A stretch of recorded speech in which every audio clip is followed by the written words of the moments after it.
Hello friends, welcome back to our channel. তোমরা সবাই কেমন আছো?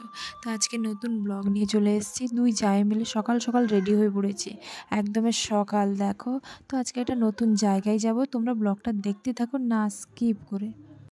দ্বিতীয় পুরী মন্দির হয়েছে না, এটা কোথায় গো? হ্যাঁ, দীঘাতে, মানে কোন দিকটায়? এখন চুপচাপ মায়ের কাছে গিয়ে পুরো তারপরে পুরীর মন্দির দেখা হবে, যদি ঘুরে ঘুরে খাওয়া। ও আমরা এই যে দেখো আজকে একটা জায়গায় এসেছি আমরা সবাই মিলে। তো বলতলা বলতে পৌঁছেও গেছি, আর ওদিকে দেখো দিদিভাই ব্লগ করছে। তো আমি সেটা ভাবলাম বেকার বকান শুনবো কেন, একটু ভিডিও করি।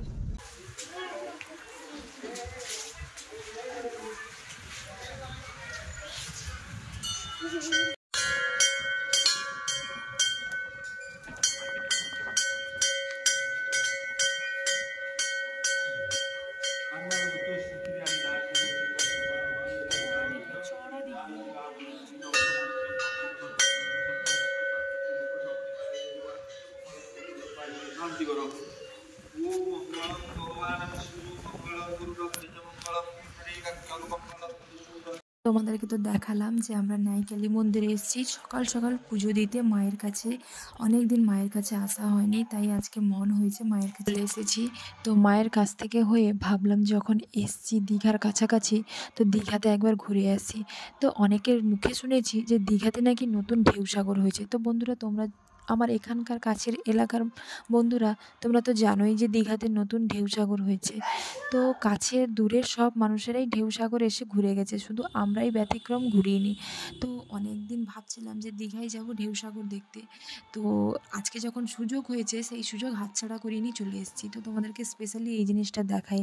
এই যে দেখো, দীঘাতে পুরীর দ্বিতীয় মন্দির তৈরি হচ্ছে। মন্দিরটা এত সুন্দরভাবে তৈরি হয়েছে, বাইরে থেকে এতটা সুন্দর লাগছে, ভেতরে না কত সুন্দর হয়েছে। তো গেট বন্ধ, অনেকেই দর্শনার্থী এসছে মন্দির দেখার জন্য, বাইরে থেকেই দেখছে, ভেতরে আর ঢুকতে পারছে না, কারণ মন্দির এখনও পুরোপুরিভাবে কমপ্লিট হয়নি। তো শুনেছি নাকি এপ্রিলের 30 তারিখ এই মন্দিরে উদ্বোধন হবে। তো ভীষণ লোকের সমাগম হবে, অনেক দূর দূরান্ত থেকে দর্শনার্থীরা আসবে এই মন্দির দেখতে। তো মন্দিরটা যে কত বড় একটা এরিয়া জুড়ে আছে, আমি মানে আমার কল্পনার বাইরে। খুব সুন্দর মন্দির, পুরীর মন্দির যেরকম একই হুবহু এখানেও দীঘাতে সেই মন্দির প্রতিষ্ঠিত হয়েছে। তো এইটাই দেখো মেন মন্দির, যেখানে ঠাকুর বাস করবেন। তো মন্দিরটা দূর থেকে হয়তো তোমাদেরকে ঠিক করে আমি দেখাতে পারছি না ক্যামেরায়, আর বৃষ্টি হচ্ছে যার জন্য ক্যামেরায় অস্পষ্ট আসছে। তবুও তোমাদেরকে যতটা পারছি চেষ্টা করছি তুলে ধরার জন্য। তো দেখো শুধু মন্দিরটা এত সুন্দর। তো বন্ধুরা, তোমরা যারা জানো না তারা অবশ্যই দীঘায় এসো আর এই মন্দিরে দর্শন করে যাও। তবে এর উদ্বোধন এপ্রিলের 30 তারিখই হবে। দীঘা এখন মানুষের মনোরঞ্জক জায়গা হয়ে গেছে। তো ছুটির দিন হলে সবাই এখন দীঘা আসতে বেশি পছন্দ করছে, যেহেতু সমুদ্রের পাশে সুন্দর একটা আবহাওয়া, আর মনের খুব ভালো লাগবে।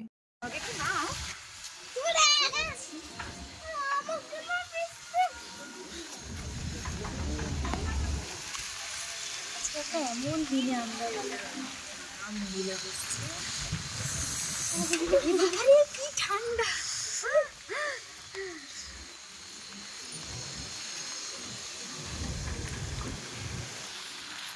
সুন্দর হাতটা, ভালো লাগছে।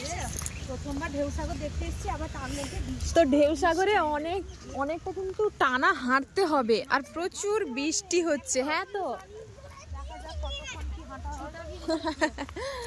তো এখন বৃষ্টিতে হেঁটে হেঁটে যাই। হ্যাঁ, এই যে দেখো কার্টুনটা। হ্যাঁ, বৃষ্টি হচ্ছে বলে ঠান্ডা হচ্ছে। তো এই যে দেখো মা ওখানে আর আমরা এখানে হাঁটছি। মা তাড়াতাড়ি হাঁটো, কে কত তাড়াতাড়ি হাঁটতে পারে। প্রচুর ওয়েদারটা বাজে, আজকেই বেরিয়েছি, আজকেই বৃষ্টি হওয়ার কথা ছিল। এতক্ষণ ধরে টিপ টিপ করে হচ্ছিল, যেই ঢেউসাগরে পা দিয়েছি ওই ঢেউয়ের মতন বৃষ্টি শুরু হয়েছে।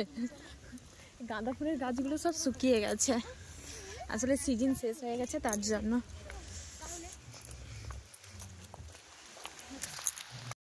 তো এই যে দেখো আরেকজনকে দেখো, মাথায় ঘোমটা দিয়ে হাঁটছে, নতুন বউ না তার জন্য। তো আমাদেরকে দেখেই তো বুঝতে পারছো যে ভিজে পুরো একদমে লতিয়ে গেছি, এত জোর বৃষ্টি হচ্ছে। তা কি বলছো, ওয়েদারটা একটা হাঁটতে, ওই দিখানটা সিঁড়িটাই কি জানি না, উপরে দেখার জন্য, মানে সমুদ্র দেখার জন্য, ওই জন্যই করেছে। আদৌ কি দেখা যায় সমুদ্র এখান থেকে? মনে তো হয় না সমুদ্র দেখা যায়। না, দেখা যাওয়ার কোনো কারণ নেই, সমুদ্র তো সামনেই।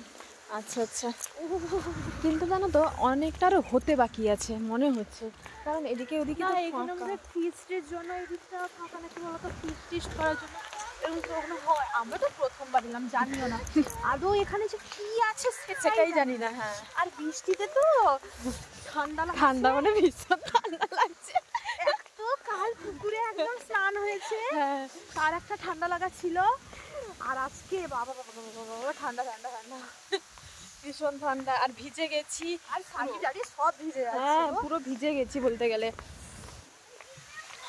তো কি বলছো, আরো কতটা হাঁটতে হবে? অনেকটাই হাঁটতে হবে। জানি না, ঢেউ সাগর দেখবো, কিন্তু ঢেউ সাগরে কি আছে তার ভগবান জানে। এই ফুল তুলছে নাকি, এই দেখো এরাকে কি বলবে, থাকছেও না, কাগজ ফুল আর কি, খুব সুন্দর। হ্যাঁ, আমি তুলে নিয়েছি। ও উপরে সাইকেল দেখো, ওই যে সাইকেল রেস ওইখান থেকে ওখানে, এটা দেখার জন্য নয় সুমি। ও আচ্ছা, সাইকেল না ওটা, এখান থেকে ওই যে আরেকটা যে আছে ওখানে, ওখান থেকে সাইকেলে বসে যাওয়ার জন্য। কি গো তুমি এগিয়ে গেলে নি? এই রেস্টুরেন্ট সব বন্ধ তুমি, জানি তো না এটা কি, এটা কি, এটা ক্যাচরা। হ্যাঁ,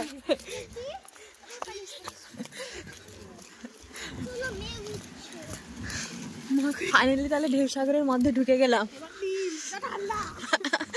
সবই তো বন্ধ, কি আছে? ওই টয় ট্রেন দেখো তুমি, টয় ট্রেন। হ্যাঁ গো খুব সুন্দর তো, এটা বোধহয় গোটাটা ঘুরে দেখা। হ্যাঁ, কি ঠান্ডা। দেখেছো, কৃষ্ণ আমাদের সঙ্গে আছে, কৃষ্ণ আমাদের সঙ্গেই থাকবে সারা জীবন। কৃষ্ণাকে বলে ক্রিস। হ্যাঁ, কৃষ কৃষ বা কৃষ্ণ, কৃষ্ণ। কখনো কৃষ্ণা এরকমও বলে মাঝে মধ্যে। হ্যাঁ, কিন্তু কৃষ এখন যে আছে না, কৃষ বলবে, এর পরের দিকে বলবে কৃষ্ণ। আচ্ছা বলবে মেরি রাধে। হ্যাঁ, রাধে। এই ডাক্তারটা সত্যি ভীষণ টানের ব্যাপারটা। মাইয়া মাইয়া, কি ভালো লাগে আমার সেইটা, মাইয়া। তো চলো, আমরা তো এসছি দীঘার কথা বলতে না বলতেই আমরা সেখানে কৃষ্ণের কথাই চলে গেলাম, কৃষ্ণকে দেখতে পেয়ে। তো চলো ওই সিঁড়িটাতে উঠবো। আছে দেখবো, এই যে দেখো ঢেউসাগর পৌঁছে গেছি, ফার্স্ট টাইম ঢেউসাগরে এসেছি, জানি না কেমন, ঘুরে দেখবো। সমুদ্রের আওয়াজটা শুধু শোনো, সমুদ্রের আওয়াজ। রাত্রিবেলা হলে বেশ লাইটিং হবে। হ্যাঁ হ্যাঁ হ্যাঁ, ওটা লাইটের তো দেখেই তো বোঝা যাচ্ছে। সন্ধ্যের সময় এখানে ঢোকার চেষ্টা করবো, দিলে হয়তো। ওয়াও, দীঘাতে এলাম, তুমি কৃষ্ণের ময়ূর, এই দেখো কৃষ্ণ চারিদিকেই আছে। একটা সমুদ্রের আওয়াজ পাচ্ছি। হ্যাঁ, এই যে দেখো, হ্যাঁ করবো, রিলস তো বানিয়ে যাবো অনেকগুলো। এই যে ঢেউ সাগরের ওইটা মেনলি ওইটার জন্যই ঢেউ সাগর বলা হয়।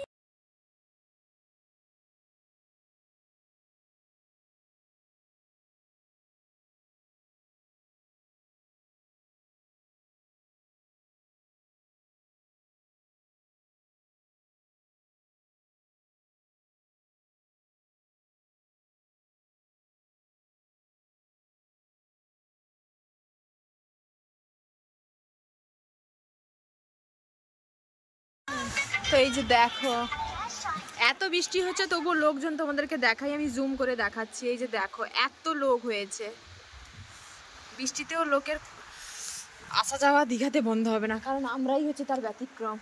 এমন দিনে এসছি বৃষ্টি। তো এখানে দেখো, এই যে ঢেউ সাগরের মেনলি এই যে দোলনা, অনেক উঁচু দোলনাটা। তো আজকে বৃষ্টি হওয়ার জন্য বন্ধ আছে। আসলে আমাদের কপাল খারাপ, আমরা যেদিনই এসি সেদিনই বন্ধ। তো আর কবে আসা হবে ঠিক জানি না, বাকি দেখে যাচ্ছি ঢেউ সাগর। সামনে যে আসবো, সে তো ইভেন্টে আসবো, এখানে তো আর আসা যাবে না, না সে তো ইভেন্টেই থাকবো, আর ইভেন্ট থেকেই বাড়ি চলে যাবো। তো সত্যি দীঘাতে আসতে হয়তো বৃষ্টি হচ্ছে, মন খারাপ হয়ে যাচ্ছে, কিন্তু এই ওয়েদার, এই পরিবেশ, এই সমুদ্র দেখে মন ভালো যেন হয়ে যাচ্ছে, মনে হচ্ছে এই সমুদ্রেই যেন ভেসে যায়। আর এখানে একজনকে দেখো ভীষণ শীত লাগছে বলছে। তো অনেক রিলস করলাম, এই যে দেখো বৃষ্টি শুরু হয়েছে, ঠান্ডা, ভীষণ ঠান্ডা। কিছুক্ষণ রোদ দিয়েছিল ভগবান বোধহয় আমাদের ভিডিও করানোর জন্য, এবার বৃষ্টি এসছে ঠান্ডাতে, এই যে ছাউনির নিচে বসে গেছি সবাই। এরপর বৃষ্টিটা কমলে আরো কিছু ফটো তুলবো আর খাওয়া দাওয়া করে তারপর বাড়ি যাব। তো ভাবলাম একটু ব্লগটা শেয়ার করি, কারণ অনেকক্ষণ ক্যামেরা অন করা হয়নি, রিলস করতে ব্যস্ত ছিলাম। বেশ ঠান্ডা। আর ওদিকে সমুদ্রটা দেখিয়ে দাও দিদি ভাই, ওই যে ওপরে সমুদ্রে কিছু দেখাই ওই যাচ্ছে পেছন না। দিকটাই সমুদ্র, মানে ওর আলোর জন্য দেখা যাচ্ছে কিন্তু সমুদ্র।